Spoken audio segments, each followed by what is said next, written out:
اللہ اللہ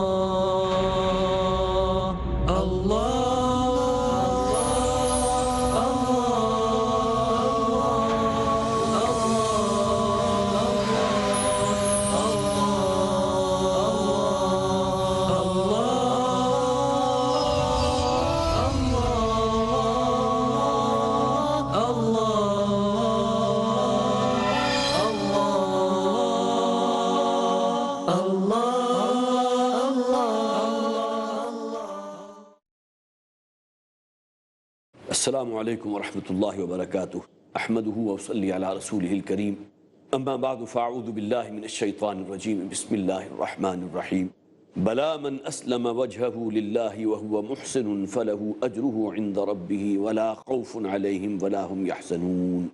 بنی اسرائیل کا بڑی کثرت کے ساتھ ذکر سورہ بقرہ کی ان آیات میں ہم مسلسل پڑھ رہے ہیں۔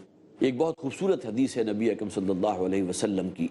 آپ نے فرمایا لَيَأْتِيَنَّ عَلَىٰ أُمَّتِي كَمَا أَتَىٰ عَلَىٰ بَنِي إِسْرَائِيلَ حَسْبَ النَّعْلِ بِالنَّعْلِ، کہ میری امت پر بھی وہ تمام واقعات و وہ حالات آ کر رہیں گے جو بنی اسرائیل کے ساتھ معاملے ہوئے تھے، جیسا کہ ایک جوتا دوسرے جوتے کے مشابہ ہوتا ہے۔ اب یہ الفاظ ہیں نبی اکرم صلی اللہ علیہ وسلم کے، اور اس حدیث میں آگے جو الفاظ استعمال کیے گئے وہ واقعتاً انسان کو لرزا دینے والے ہیں۔ حضور فرماتے ہیں اگر بنی اسرائیل میں سے کوئی ایسا بدبخت تھا کہ جس نے اپنی ماں کے ساتھ نکاح کیا تھا، تو میری امت میں سے بھی کوئی ایسا بدبخت ہوگا کہ جو یہ کام کرے گا۔ اس حوالے سے بنی اسرائیل کا جو ذکر آتا ہے تو وہ ہمارے لیے بطور نشان عبرت ہے۔ ہمیں دیکھنا ہے کہ کن کن پستیوں اور گمراہیوں کے اندر وہ مبتلا ہوئے تھے۔ ایسا نہ ہو کہ ہم اپنی اسی نفس پرستی کے اندر اور حب عاجلہ کے اندر، اس دنیا پرستی کے اندر انہی تمام چیزوں کو اختیار کرنے لگیں۔ تو معلوم ہوا کہ جو بھی یہاں ذکر ہو رہا ہے بنی اسرائیل کا، یہود کا، تو اس حوالے سے بھی ہے تاکہ ہمیں پیشگی تنبیہ ہو جائے اور ان باتوں کو ہم اختیار نہ کریں جو یہاں فرد قرارداد جرم عائد کی گئی۔ بلا من اسلم وجہہ للہ وہو محسن، کیوں نہیں جو شخص بھی اپنے چہرے کو اللہ کی طرف کر لیتا ہے، اپنا رخ اللہ کی طرف کر لیتا ہے، یکسو ہو جاتا ہے، وہو محسن، جبکہ وہ احسان کرنے والا ہے۔ دیکھیے ایک لیول ہے اسلام کا، کسی شخص نے کلمہ شہادت ادا کیا، وہ دائرہ اسلام میں داخل ہو گیا۔ اس سے اگلا لیول ہے ایمان کا۔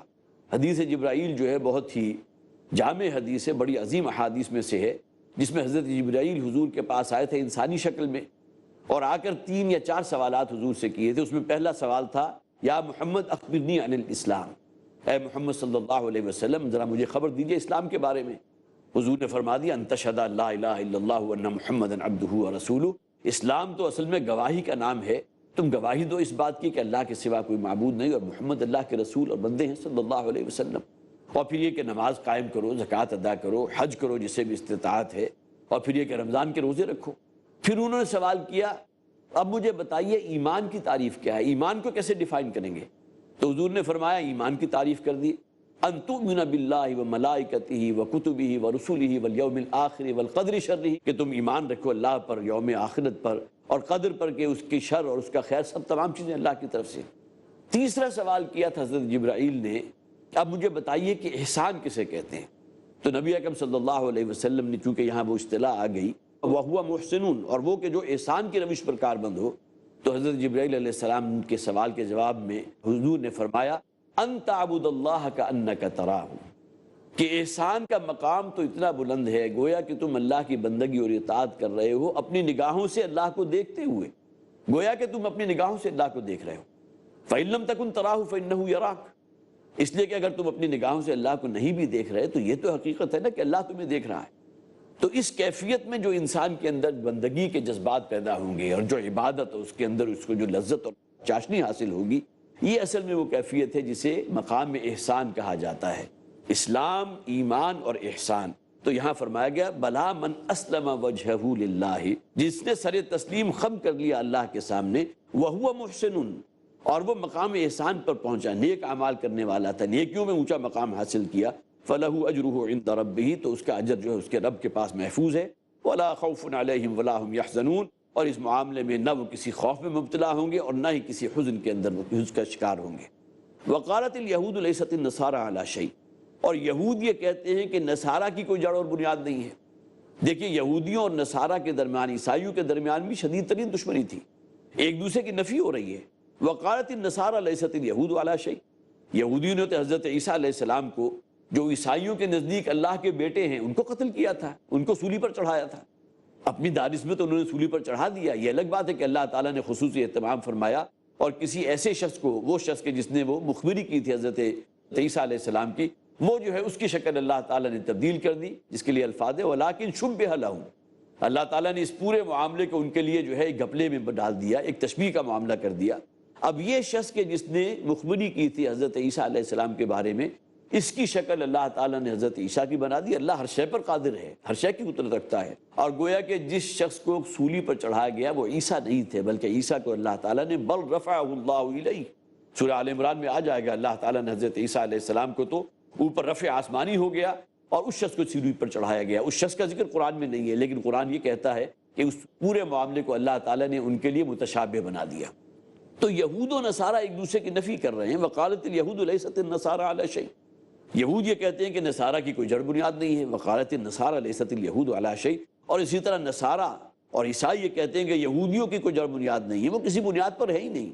وہم یتلون الکتاب، جبکہ یہ دونوں جو ہیں وہ الکتاب سے مراد کیا ہے؟ تورات، عہد نامہ قدیم، عہد نامہ جدید، بائبل کے اندر یہ دونوں موجود ہیں۔ حضرت موسیٰ علیہ السلام عہد نامہ قدیم ہے اور عہد نامہ جدید جو ہے وہ دوسری شے بھی اس کے اندر موجود ہے، حضرت عیسیٰ علیہ السلام کے مواعظ پر مشتمل ہے۔ یہ دونوں اس کتاب پر ایمان رکھتے ہیں۔ کذالک قال الذین لا یعلمون مثل قولہم، اسی طرح کی بات کی تھی انہی مشرکین نے، اسی سے ملتا جلتا قول، جن کے پاس کوئی علم نہیں ہے۔ مشرک بھی یہی کہتے تھے، فاللہ یحکم بینہم یوم القیامۃ فیما کانوا فیہ یختلفون، یہ مشرکین مکہ بھی اپنے آپ کو سمجھتے تھے ہم ملت ابراہیمی پر ہیں، وہ بھی نفی کرتے تھے ان دونوں کی۔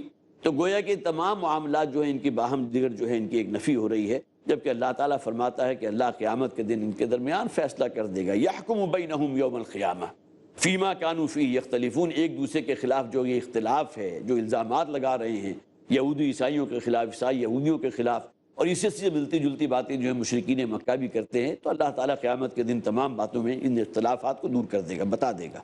وَمَنْ أَظْلَمُ مِمَّنْ مَنَعَ مَسَاجِدَ اللَّهِ أَنْ يُذْكَرَ فِيهَا، اور اس شخص سے بڑھ کر ظالم کون ہوگا کہ جو اللہ کی مسجدوں سے منع کرے کہ اس میں اللہ کا نام لیا جائے، أَنْ يُذْكَرَ فِيهَا اسْمُهُ وَسَعَىٰ فِي خَرَابِهَا، اور وہاں جو ہے اس کی خرابی اور اس کے اندر جو ہے جنگ و جدال پیدا کرنے کی کوشش کرے اور خوب صحیح کرے۔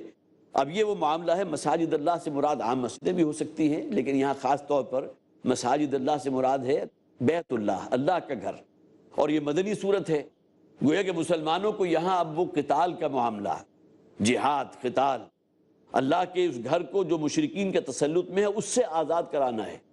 وہاں اس وقت جو ہے مشرکین خواب وہ بالکل برہنہ ہو کر طواف کرتے تھے، اور قربانی کا جو جانور ہوتا تھا تو عموماً کیا کیا کرتے تھے کہ قربانی کے جانور کا جو خون ہے اس سے بیت اللہ کی دیواروں کو لتھیڑ دیا کرتے تھے، گویا کہ جو سراسر گندگی ہے، سراسر نجاست ہے، اور جو گوشت ہوتا تھا اس قربانی کے جانور کا وہ رکھ دیا کرتے تھے، جو شخص آئے آ کر اٹھا کر لے جائے، یہ ان کے نزدیک قربانی ہوتی تھی۔ اب یہ تمام چیزیں تھیں کہ جو گویا کہ کسی درجے میں یہ کہہ سکتے ہیں کہ بیت اللہ کی حرمت کے منافی تھی، جو احترام ہونا چاہیے۔ تو فرمایا گیا کہ وَمَنْ أَظْلَمُ مِمَّنْ مَنَعَ مَسَاجِدَ اللَّهِ أَنْ يُذْكَرَ فِيهَا اسْمُهُ وَسَعَىٰ فِي خَرَابِهَا، اس شخص سے بڑھ کر ظالم کون ہوگا کہ جو اللہ کی مسجدوں سے منع کرے لوگوں کو کہ اس میں اللہ کا نام لیا جائے اور اس میں جو ہے خرابی پیدا کرنے کی کوشش کرے۔ أُولَٰئِكَ مَا كَانَ لَهُمْ أَن يَدْخُلُوهَا إِلَّا خَائِفِينَ، یہ لوگ تو اس لائق ہیں ہی نہیں کہ اس مسجد میں داخل ہوں مگر یہ کہ دہشت زدہ ہو کر اللہ سے ڈر کر۔ لَهُمْ فِي الدُّنْيَا خِزْيٌ وَلَهُمْ فِي الْآخِرَةِ عَذَابٌ عَظِيمٌ، ان کے لیے اس دنیا میں بھی رسوائی ہی ان کا مقدر ہوگی اور آخرت میں بھی بہت بڑا عذاب ہے کہ جو ان کا منتظر ہے۔ وَلِلَّهِ الْمَشْرِقُ وَالْمَغْرِبُ، یہ مشرق و مغرب یہ تمام اللہ ہی کے لیے ہے، اللہ تعالیٰ کو کسی خاص سمت میں محدود نہیں کیا جا سکتا۔ وَلِلَّهِ الْمَشْرِقُ وَالْمَغْرِبُ، اللہ کی ذات کے بارے میں ہم کیا تصور کر سکتے ہیں؟ یہ نہیں کہہ سکتے کہ اللہ تعالیٰ صرف ساتویں آسمان پر ہے، جبکہ قرآن حکیم کہتا ہے وَهُوَ مَعَكُمْ أَيْنَمَا كُنْتُمْ، یہاں جو قرآن کا تخاطب ہے وہ ہر شخص سے ہے، وہ کہتا ہے وہ تمہارے ساتھ ہوتا ہے جہاں کہیں بھی تم ہو، اللہ تعالیٰ کی ذات وہاں موجود ہے۔ تو معلوم ہوا کہ اللہ کو کسی خاص سمت میں محدود کر دینا، اسی طرح یہ سمجھنا کہ یہ بیت اللہ جو ہے وہ صرف اللہ کا گھر ہے، بلکہ اللہ تعالیٰ کو محدود کر دیا وہاں تک۔ وَلِلَّهِ الْمَشْرِقُ وَالْمَغْرِبُ، یہاں اصل میں آگے اب تحویل قبلہ کا ایک واقعہ آ رہا ہے، کیونکہ بنی اسرائیل کے ساتھ معاملہ ہو چکا، وہ بہت بڑی ایک فرد جرم ان پر عائد کی جا چکی۔ اب یہ وہ بنیادیں ہیں جن کی بنیاد پر اللہ تعالیٰ کی طرف سے یہ فیصلہ ہے کہ بنی اسرائیل معزول کر دیے گئے، اب ایک نئی امت جو ہے وہ ظہور میں آ رہی ہے، وہ امت محمد ہے صلی اللہ علیہ وسلم، اور اس کا سب سے بڑی انڈیکیشن اور سب سے بڑا مظہر اس بات کا کیا تھا کہ تحویل قبلہ ہو گئی۔ اس آیت کے نازل ہونے سے پہلے تک مسلمان بیت المقدس کی طرف رخ کر کے نماز ادا کرتے رہے۔ ابھی اس موقع پر میں تفصیل سے عرض بھی کروں گا آپ کے سامنے، پوری ہسٹری آپ کے سامنے رکھوں گا، لیکن یہ کہ یہ معاملہ تھا۔ جیسے ہی بنی اسرائیل کو معزول کیا گیا تو فرمایا گیا فَوَلِّ وَجْهَكَ شَطْرَ الْمَسْجِدِ الْحَرَامِ، حضور کو واحد کے صیغے میں بھی حکم دیا گیا کہ آپ اب اپنے چہرے کو مسجد حرام کی طرف کر لیجئے، بیت اللہ کی طرف کر لیجئے۔ اور اسی طرح فَوَلُّوا وُجُوهَكُمْ، جمع کے صیغے میں تمام مسلمانوں کو بھی حکم دیا گیا کہ اے مسلمانوں اب تم بھی اپنے چہروں کو جو ہے مسجد حرام کی طرف کر لو۔ گویا کہ اب یہ بنی اسرائیل معزول کر دیے گئے، تحویل قبلہ کا حکم آ چکا ہے۔ اب بیت المقدس کی بجائے آئندہ سے تمہارا کعبہ اور بیت اللہ جو ہے وہ بیت الحرام ہوگا، کعبۃ اللہ ہوگا۔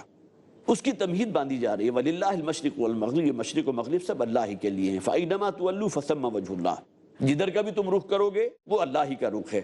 ان اللہ واسع علیم، یقینا اللہ تعالیٰ بہت سمائی والا، بڑی وسعت رکھنے والا اور ہر شے کا علم رکھنے والا ہے۔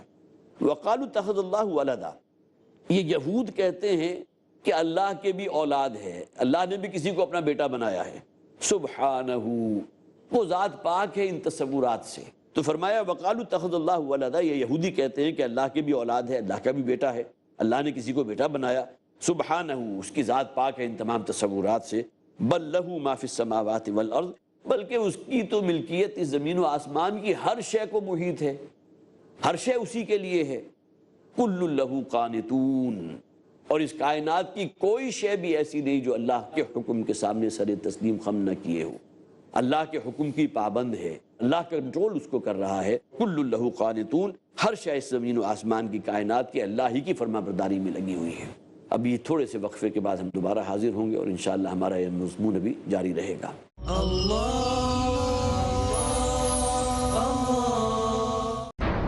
جبرائیل لے آتے تھے اللہ کا پیغام، سنتے تھے غور سے اللہ کے رسول صلی اللہ علیہ وسلم۔ نبی کریم صلی اللہ علیہ وآلہ وسلم کے اقوال، افعال اور تقاریر، ان تینوں کو حدیث کہا جاتا ہے۔ توحید کی حمایت کے لیے فرمایا گیا بل لہ ما فی السماوات والارض کل لہ قانتون، اس زمین و آسمان کی ہر شے ہی اللہ کے کنٹرول میں ہے، اللہ ہی کے لیے ہے، اللہ ہی کی ملکیت ہے، اور اس کائنات کی ہر شے اللہ کے سامنے فرما برداری اختیار کیے ہوئے ہے۔ بدیع السماوات والارض، وہ زمین و آسمان کا پیدا کرنے والا۔ یہاں نوٹ کیجئے لفظ بدیع، ابداع آتا ہے کسی شے کو بغیر کسی شے کے پیدا کر دینا۔ ایک معاملہ ہے تخلیق کا، ایک بچے کی تخلیق ہو رہی ہے رحم مادر میں تو اس میں 9 مہینے لگتے ہیں۔ اسی طرح تخلیق اسے کہیں گے کہ آپ نے کوئی میٹیریل حاصل کیا، اس سے کوئی شے بنا دی۔ لیکن ابداع اسے کہیں گے کہ جس میں کوئی میٹیریل نہیں ہے، کریشن ایکس نہیلو، بغیر کسی میٹیریل کے اللہ تعالیٰ نے اس کائنات کو بنایا۔ یہ نہیں کہ زمین آسمان اور سورج بنانے کے لیے کہیں پہلے سے بہت بڑا ڈمپ موجود تھا میٹیریل کا، اور اللہ تعالیٰ نے وہاں سے کلیکٹ کیا ہے اور اس کے بعد جو اسے گول شکل میں تبدیل کر کے زمین بھی بنا دی اور مریخ بھی بنا دیا اور چاند اور سورج بھی بنا دیے۔ بدیع السماوات والارض، اس زمین و آسمان کو پیدا کرنے والا ہے بغیر کسی شے کے۔ وَإِذَا قَضَىٰ أَمْرًا فَإِنَّمَا يَقُولُ لَهُ كُن فَيَكُونُ، و جب وہ کسی کام کا ارادہ فرما لیتا ہے تو وہ کہتا ہے کن، کہ ہو جا، فیکون، اور وہ شے ہو جاتی ہے۔ یہ اللہ تعالیٰ کی شان کن فیکونی کہلاتی ہے کہ اللہ تعالیٰ کو اپنے احکامات کی تعمیل میں یا جس شے کا ارادہ کر لے اسے پورا کرنے میں کسی میٹیریل کی، کسی شے کی ضرورت نہیں ہے، اور نہ ہی اس میں کوئی وقت لگتا ہے۔ یہ الگ بات ہے کہ زمین و آسمان کی تخلیق میں اللہ تعالیٰ نے فرمایا کہ ہم نے اس کو فی ستۃ ایام، 6 دنوں میں پیدا کیا، اور اسی طرح جو تخلیق ہو رہی ہے انسان کی رحم مادر میں، اس میں بھی 9 مہینے 10 دن لگ رہے ہیں۔ یہ تخلیق کا معاملہ ہی اللہ تعالیٰ کی حکمت ہے، لیکن اس کی وہ شان کن فیکونی اپنی جگہ پوری طرح قائم ہے کہ فَإِنَّمَا يَقُولُ لَهُ كُن فَيَكُونُ، جب وہ کہتا ہے کن تو وہ شے ہو جاتی ہے۔ وَقَالَ الَّذِينَ لَا يَعْلَمُونَ لَوْلَا يُكَلِّمُنَا اللَّهُ أَوْ تَأْتِينَا آیَةٌ، اور بعض لوگ یہ بھی کہتے ہیں کہ جنہیں علم نہیں ہے کہ اللہ تعالیٰ ہم سے کیوں خود کلام نہیں فرماتا۔ حضرت موسیٰ علیہ السلام سے بھی اللہ نے کلام فرمایا تھا یا نہیں؟ حضرت موسیٰ کو کلیم اللہ کہا جاتا ہے کس بنیاد پر؟ کہ اللہ تعالیٰ نے ان سے کلام فرمایا تھا۔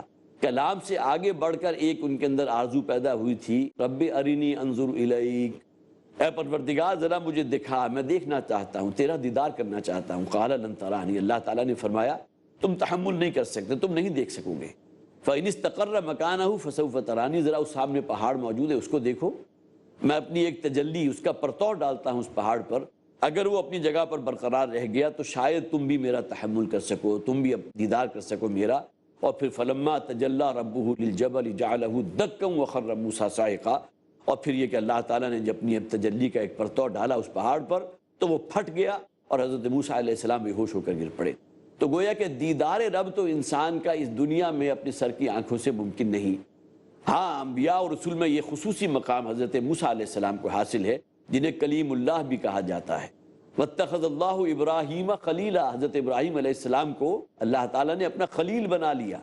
آگے ذکر آ جائے گا حضرت ابراہیم علیہ السلام کی جو عظمت ہے، جو ان کا مقام ہے، اس کا ذکر اگلی آیات میں آ جائے گا۔ اسی طرح قرآن میں فرمایا گیا وَكَلَّمَ اللَّهُ مُوسَىٰ تَكْلِيمًا، اللہ تعالیٰ نے حضرت موسیٰ علیہ السلام سے کلام فرمایا جیسا کہ کلام کیا جاتا ہے۔ تو معلوم ہوا کہ انبیاء اور رسول میں حضرت موسیٰ علیہ السلام کی خصوصی حیثیت ہے کہ جس میں اللہ تعالیٰ نے ان سے کلام فرمایا تھا۔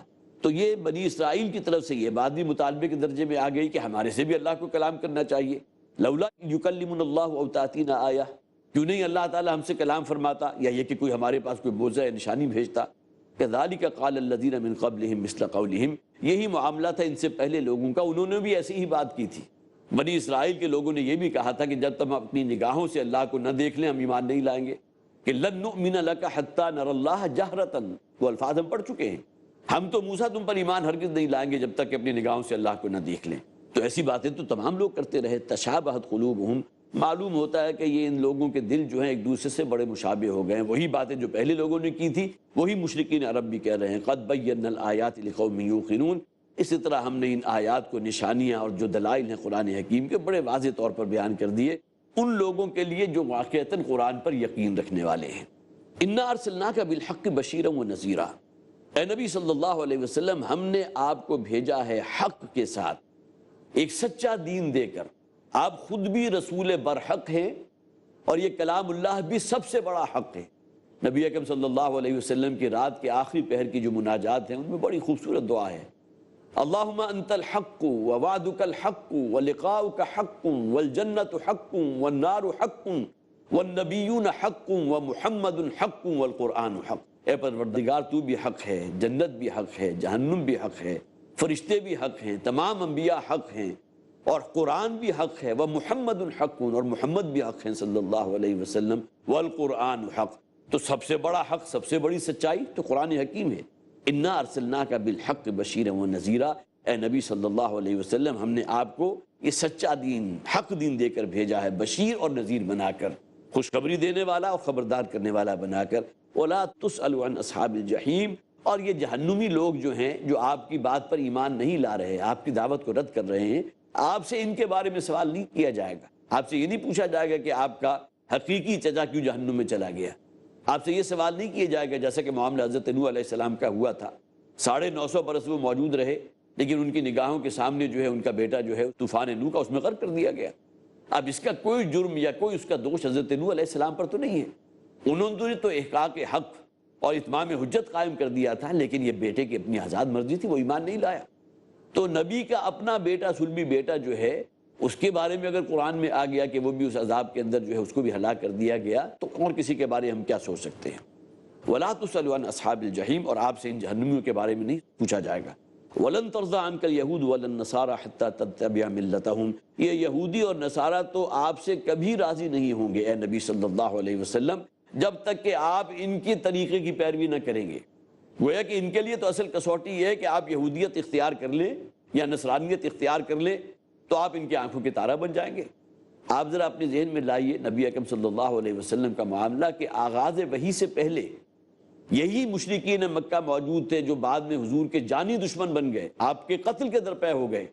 یہی لوگ تھے کہ جنہوں نے نبی اکرم صلی اللہ علیہ وسلم کو الصادق اور الامین کا خطاب عطا فرمایا تھا۔ جاء الصادق، حضور کو ان کے نام سے نہیں پکارتے تھے بلکہ سب سے بڑھ کر راست باز انسان، الصادق الامین، سب سے بڑھ کر امانت دار شخص۔ تو یہ معاشرہ تھا جو ہے کہ حضور نے اپنے اس دور میں بھی، جبکہ ابھی وحی کا آغاز نہیں ہوا، ان لوگوں سے منوا لیا تھا کہ جس شے کو راستی کہا جاتا ہے، جس کو حق پر چلنا کہا جاتا ہے، جس کو صداقت کہا جاتا ہے، جس کو امانت کہا جاتا ہے، تو تمام اوصاف جو ہے میری ذات میں بدرجہ اتم موجود ہیں۔ وَلَن تَرْضَىٰ عَنْكَ الْيَهُودُ وَلَا النَّصَارَىٰ حَتَّىٰ تَتَّبِعَ مِلَّتَهُمْ، یہ یہودی اور نصارہ تو ہرگز آپ سے راضی نہیں ہو سکتے اے نبی صلی اللہ علیہ وسلم جب تک کہ آپ ان کی ملت کی پیروی نہ کریں۔ قُلْ إِنَّ هُدَى اللَّهِ هُوَ الْهُدَىٰ، آپ کہہ دیجئے کہ ہدایت تو وہی ہے جو اللہ کی بھیجی ہوئی ہدایت ہے۔ الہدا یہ قرآن ہے، الہدا جیسا کہ فرمایا گیا سورہ بقرہ میں شہر رمضان الذی انزل فیہ القرآن ھدی للناس وبینات من الہدی، ہدایت ہے تمام لوگوں کے لیے۔ هو الذی ارسل رسولہ بالہدی ودین الحق، وہی ہے کہ جس نے بھیجا اپنے رسول کو الہدا دے کر، یہ قرآن حکیم دے کر۔ تو یہاں بھی فرمایا گیا ان ھدی اللہ هو الہدی، یقیناً ہدایت جو اللہ کی دی ہوئی ہے وہی الہدا ہے۔ وَلَنِ اتَّبَعْتَ أَهْوَاءَهُمْ بَعْدَ الَّذِي جَاءَكَ مِنَ الْعِلْمِ، اور اگر کہیں بفرض محال آپ ان لوگوں کی چکنی چپڑی باتوں میں آ گئے اور آپ نے ان کے جو ہے کہیں پیروی اختیار کر لی، اس کے بعد کہ آپ پر علم منکشف ہو چکا تھا، مَا لَكَ مِنَ اللَّهِ مِن وَلِيٍّ وَلَا نَصِيرٍ، تو اللہ کے سوا آپ کسی کو اپنا نہ مددگار پائیں گے نہ دوست پائیں گے۔ تو مَا لَكَ مِنَ اللَّهِ مِن وَلِيٍّ وَلَا نَصِيرٍ، اگر کہیں بفرض محال یہ معاملہ ہو گیا کہ آپ ان کی باتوں میں آ گئے تو اللہ کے سوا جو ہے آپ کا نہ کوئی مددگار ہوگا نہ کوئی پشت پناہ ہوگا۔ الذین آتیناہم الکتاب یتلونہ حق تلاوتہ، وہ لوگ کہ جنہیں اللہ تعالیٰ نے کتاب عطا کی اور پھر وہ تلاوت کرتے ہیں اور تلاوت کا حق ادا کرتے ہیں۔ اولئک یؤمنون بہ، یہ وہ لوگ ہیں جو اللہ کی کتاب پر یا قرآن پر یا تورات پر ایمان رکھنے والے ہیں۔ جب تک حضور کی بعثت نہیں ہوئی تھی اس وقت تک اصل کتاب کون سی تھی؟ تورات تھی، اگرچہ اس میں بڑی تحریفیں ہو چکی، بڑا اس کے اندر ترمیم ہو چکی، احکامات کے اندر بڑا رد و بدل ہو چکا، لیکن بہرحال اس میں تو کوئی شک نہیں ہے کہ اس وقت تک کی کتاب جو تورات تھی۔ لیکن یہ کہ نبی اکرم صلی اللہ علیہ وسلم پر جب قرآن نازل ہوا تو ایمان کی تعریف یہ کی گئی ہے کہ قرآن حکیم پر ایمان کے مالک کیا ہے؟